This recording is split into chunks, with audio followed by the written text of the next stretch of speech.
अस्सलाम वालेकुम नाजरीन, ईद की स्पेशल ट्रांसमिशन के साथ बड़ी ईद की बड़ी ट्रांसमिशन के साथ मैं हूं आपका मेज़बान हन्नान बुखारी।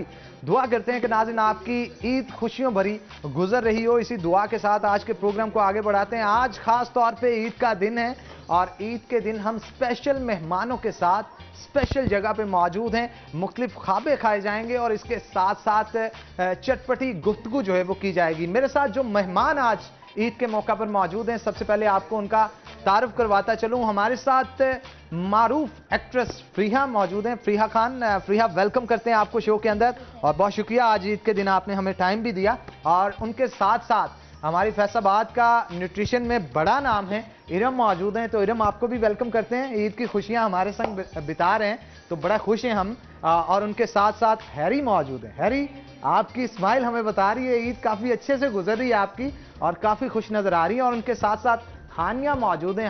हानिया जो है उनका तारुफ भी आपको करवाते चलूं कि गायनेकोलॉजिस्ट हैं। तो आज हमारे साथ बड़े स्पेशल गेस्ट मौजूद हैं और स्पेशल गेस्ट के साथ स्पेशल गुफ्तगू जो है वो जारी सारी रहेगी। सबसे पहले मैं फरीहा की तरफ जाना चाहूँगा। हमारी मारूफ एक्ट्रेस हैं फैसलाबाद की, उनसे गुफ्तगू करते हैं और पूछते हैं कि ईद अपनी कैसे गुजार रही हैं। पहले तो फरीहा, आपको ईद की बहुत बहुत जो है वो मुबारकबाद और ढेरों खुशियाँ जो है हम आपको पेश करते हैं। तो आप क्या कहेंगी ईद पे सबसे पहले सुबह उठ के क्या परफॉर्म करती हैं आप? माँ जी को कुछ खास डिशेस की फरमाइश की जाती है कि आज मटन कोरमा बनाया जाए, आज जनाब मटन पुलाव बनाया जाए, या फरमाइशें करती हैं या साथ बनवाती भी हैं उनके? जी, मैं अपनी मम्मा के साथ हेल्प करवाती हूँ। सुबह तो उठ के मैंने सेवियाँ खानी होती हैं, खुद अपने हाथों से बना के खाती हूँ। मीठा सबसे पसंद है। फिर उसके बाद कलेजी बनती है घर में। हाय हाय, तवे पे बनी हुई ना। हाय हाय, बड़ा मजा, बड़ी टेस्टी बनती है। जालम नाश्ता जो होता है ना उसका, और साथ में कह लें कि देसी घी में बना हुआ पराठा हो, ठीक है ना, मजा आ जाता है। बहुत मजा, मुंह में पानी आ रहा है ना, मेरे भी आ रहा है। मैं आंटी से गुजारिश करूंगा कि हमें भी इसके बाद सेशन के बाद बना के हमें खिलाएं। ठीक है। तो अच्छा, फरमाइशें स्पेशल क्या होती हैं फेनियों से हटके? फेनियां तो हर ईद पे मीठा खाया जाता है। जी। फरमाइशें क्या? हम ज्यादा मटन कढ़ाई बनाते हैं और साथ बिरयानी बनाते हैं। फिर दूसरे दिन गेस्ट आ जाते हैं, फिर बारबेक्यू करते हैं, बहुत एंजॉय करते हैं। अच्छा, जब बारबेक्यू किया जाता है तो खास तौर पे मैरिनेशन जो की जाती है वो बंदे की कोशिश होती है, एक अंदर का शेफ जाग जाता है ना, एक अंदर का कुक जाग जाता है कि मैं बड़ी अच्छी कुकिंग कर लेती हूँ या मैं बहुत अच्छा कुक हूँ। मैं मुझमें भी जागता था कभी कभी और सत्यानाश कर देता था सारी डिश का। तो आपका सिस्टम भी कुछ ऐसा तो नहीं है? मैरिनेशन अच्छी कर लेते हैं? मैं भी थोड़ा सा खराब भी कर देती हूँ, लेकिन अच्छा बना भी लेती हूँ। अच्छा, वो होता है ना मैरिनेशन करने के बाद बंदा तिक्के शिक्के जब लगा रहा हो, फिर देखता है उसे भून रहा हो, फिर खुद से म्यूजिक चल रहा हो, कोल्ड ड्रिंक्स हो और फ्रेंड्स हो, माहौल जबरदस्त हो जाता है, बड़ा मजा आता है। फैमिली के साथ फिर थर्ड डे हम अपनी फ्रेंड्स को बुलाते हैं अपने घर में या उनके घर में चले जाते हैं। ऐसे 3-4 दिन पार्टी चलती है। अच्छा, फ्रेंड्स के साथ बारबेक्यू करते हैं आप? जी, अपने घर बुलाते हैं? जी। किसी के घर में जाने का आपका भी दिल करता है? करता तो है, बस कम जाते हैं। कम जाते हैं। करता है जी दिल, लेकिन कम जाते हैं। ज्यादातर फ्रेंड्स को अपनी तरफ इनवाइट करते हैं। तो हमारे साथ इरम भी मौजूद हैं। इरम से भी गुफ्तगू कर लेते हैं। हमारी फैसलाबाद की मायानाज न्यूट्रिशनिस्ट हैं जी, मेरे मॉर्निंग शो में भी आती जाती रहती हैं।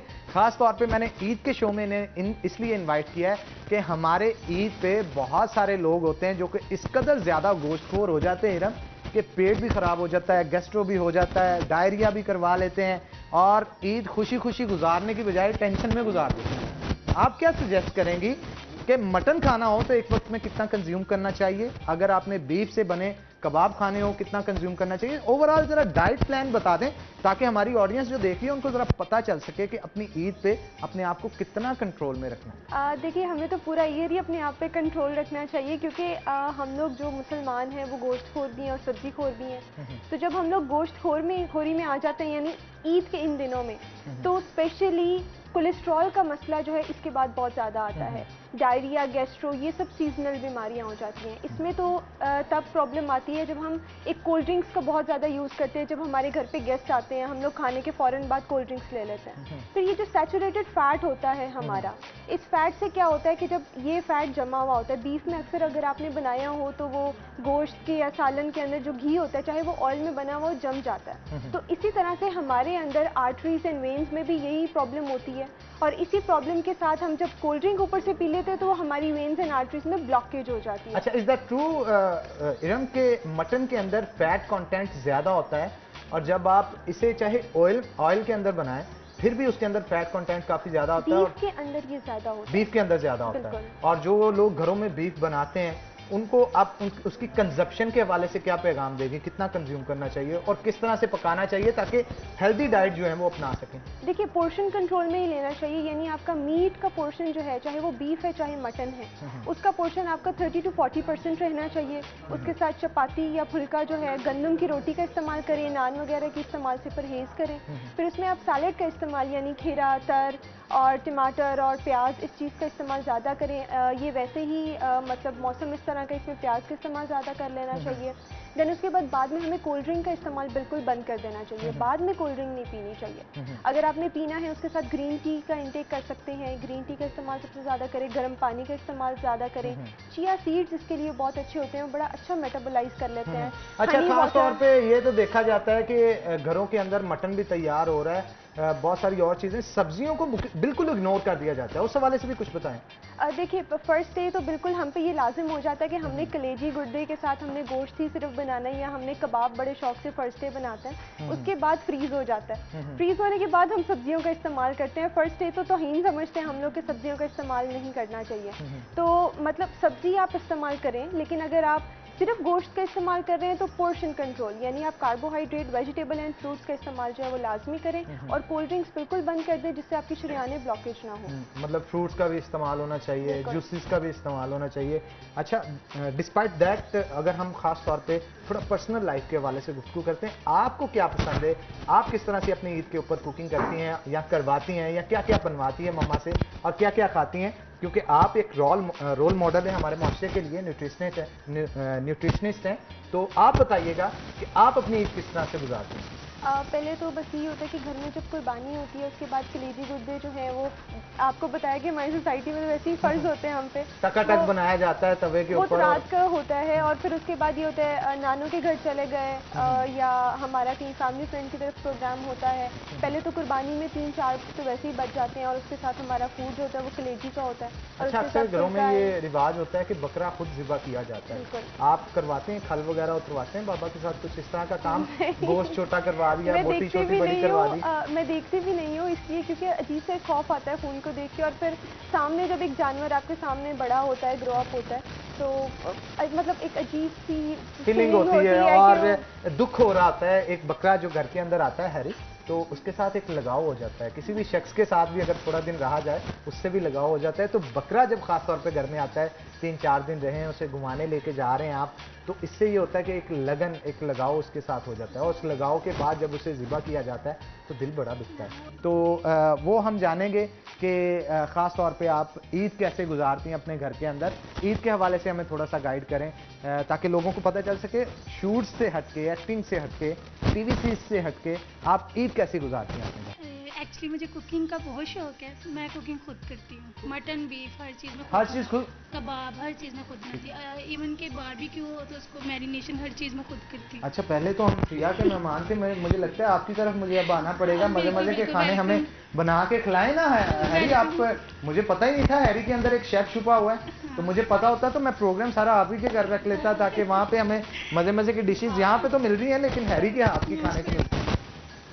सबसे अच्छा क्या बनाते हैं उल्लू बनाने के अलावा? नहीं, उल्लू तो नहीं बनाते आप? मैं सबसे अच्छा पास्ता, ऐसी चीजें मुझे बहुत शौक है। पास्ता हो गया या लजानिया हो गया, बिल्कुल। इस तरह की चीजें आप ज्यादा पसंद करती हैं? और मटन भी बहुत अच्छा बनाती है, चिकन वाइट क्राई वगैरह, ऐसी चीजें मुझे बनाने का बहुत शौक है। शौक है या बना लेती हैं? भाई इसमें बड़ा डिफरेंस होता है इरम, शौक होना एक अलग चीज है और बनाना एक अलग चीज है। समटाइम वो कुछ खवातीन होती है ना, वो कहती हैं नाज़िन आइए हम आपको बताएंगे, बहुत सारे यूट्यूब चैनल्स में देखता हूँ कि खवातीन कुक बनी होती है, शेफ बनी होती है, और हमने ये भी डाल दिया, हमने ये भी डाल दिया और ये क्या बन गया, वो खुद परेशान हो जाती है। वैसे वाली शेफ तो नहीं है? नहीं, मैं बहुत अच्छी शेफ हूँ। हम कैसे यकीन करें? आप प्लीज वेलकम हमारे घर आइए और टेस्ट करिए। मतलब आप इनवाइट करेंगी हम? इंशाल्लाह। ठीक है जी। उसके साथ हानिया भी मौजूद है, उनसे भी गुफ्तगू करते हैं। हानिया, क्या कहेंगी आप ईद के ऊपर, क्योंकि डॉक्टर भी हैं, सजेस्ट करें कुछ, खासतौर पे गायनेकोलॉजिस्ट हैं, ऐसी वुमेन्स जो प्रेग्नेंट हैं उनको अपनी डाइट पे कैसे कंट्रोल रखना चाहिए? एक्चुअली बात ये है कि प्रेग्नेंट लेडीज़ के लिए सबसे बड़ी प्रॉब्लम ये होती है कि जो गोश्त या बीफ है, मटन है, वो हीटेबल हो। हीट बहुत ज़्यादा गर्म होता है और उससे उनके स्टमक प्रॉब्लम होती है और आने वाले किडनीज प्रॉब्लम कर जाते हैं और बेबी पे बहुत इफेक्ट पड़ रहा होता है। इसके साथ अगर वो डाइट प्लान के साथ चलें और लाइट वेट में थोड़ा बहुत खाएं पिएं तो फिर उन पे परफेक्ट वेट है। अदरवाइज अगर वो नहीं इस चीज अच्छा, मतलब ज्यादा फ्राइंग चीजें नहीं ना खानी चाहिए। जी जी, फ्राइड उससे ये होता है कोलेस्ट्रॉल आपका एलिवेट बहुत ज्यादा करता है, कोलेस्ट्रॉल बढ़ जाता है, इनसे जोड़ों में दर्द जो भी प्रॉब्लम और बच्चे भी बहुत डिकम्बिनेशन हो जाती है। जी, इसलिए इस चीज पे जरा परहेज करें। हम तो यही सजेशन करते हैं कि प्लीज गोश्त से परहेज करें। विटामिन बहुत ज्यादा है मानते हैं, लेकिन इसकी अगर ओवर डाइट ले ली जाए तो स्टमक। अच्छा, वेजिटेबल्स को फ्रूट्स को इग्नोर नहीं करना चाहिए। अगर आप नॉर्मल डाइट ले रहे हैं तो साथ में सैलेड बना लिया जाए, सैलेड बना लें, फ्रूट जूसेस लें और जूसेस में सबसे फर्स्टली जो एप्पल जूस सबसे बेस्ट है। एप्पल जूस उसमें, क्योंकि वो कहते हैं ना ये cherry juice and apple juice, mango juice और apple juice, mango cherry apple, ये चीज चेरीज तो बहुत इंपॉर्टेंट है, उसके अंदर माइक्रो न्यूट्रिएंट्स इस कदर ज्यादा होते हैं और खास तौर पे टेस्ट में भी बड़े जबरदस्त प्रिया होते हैं। और चेरी भी प्रिया कह रही है मेरी फेवरेट है, तो मेरी भी फेवरेट है। तो प्रिया आपको मंगवानी चाहिए थी शो से पहले, हम दोनों की फेवरेट है, खाते खाते शो करते तो ज्यादा पड़ी हुई है। तो इरम से भी गुफ्तगू कर लेते हैं, उनसे भी जान लेते हैं कि इरम इस हवाले से क्या कहती है। इरम, चेरीज कितनी इंपॉर्टेंट है हमारी ओवरऑल हेल्थ के लिए? एप्पल की इफादियत के हवाले से भी बताइएगा, मैंगो की इफादियत और इसके साथ साथ ऑरेंज की इफादियत के हवाले से भी बताइए। देखिए, जिस तरह से अगर ईद के हवाले से हम बात करें तो ये मिक्स फ्रूट का एक बड़ा अच्छा बाउल बन जाता है जो हमें हाई फाइबर फूड देता है। एप्पल के अंदर विटामिन सी, फाइबर और माइक्रो न्यूट्रिएंट्स, मैक्रो न्यूट्रिएंट्स भी पाए जाते हैं। देन चेरीज़ के अंदर भी एक्सेस अमाउंट में विटामिन सी जो आपके फेस पे आपकी ब्यूटी को बहुत ज़्यादा इंक्रीज़ करता है। देन आपके स्टमक को बहुत ज़्यादा बेहतर रखता है, आपको कॉन्स्टिपेशन नहीं होने देता। चेरीज़ में स्पेशली ये बहुत ज़्यादा है। स्टोर्ड चेरीज़ से परहेज करें, हुंजाई चेरीज़ जो है उनको सबसे ज़्यादा हमारे मुल्क में ऐसे टोपोग्राफी हमारे मुल्क की कुछ ऐसी है, बहुत सारे हमारे फ्रूट्स ऐसे हैं। मैंगो के खास तौर पे देख लीजिए, चेरीज देख लीजिए जो कि नॉर्दर्न एरियाज में बन रही है और वर्ल्ड वाइड एक्सपोर्ट उसे किया जाता है। एप्पल भी नो डाउट हमारे मुल्क के फ्रूट्स की अगर बात की जाए, जो मेरा एक्सपीरियंस है, जो मैं ऑब्जर्व करता हूँ उसके मुताबिक, नाज़रीन यकीन जानिए जैसा टेस्ट हमारे मुल्क की मट्टी से पैदा हुए फ्रूट का है, दुनिया भर में इरम वैसा नहीं है। तो इस तरह की चटपटी गुफ्तगू प्रिया जारी और सारी रहेगी आपके साथ भी, इरम आपके साथ भी, हैरी आपके साथ भी और हानिया आपके साथ भी। लेकिन एक छोटी सी ब्रेक के बाद, ब्रेक का वक्त हो गया है, तो नाज़रीन ब्रेक लेते हैं, ब्रेक के बाद दोबारा हाजिर होते हैं। कहीं मत जाइएगा, हमारे साथ रहिएगा।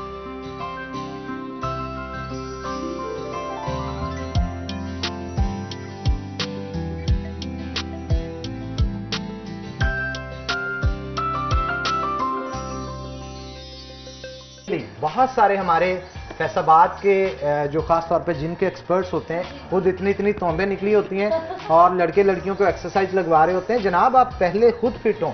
जब आप, वो कहते हैं ना, जो दिखता है वो बिकता है।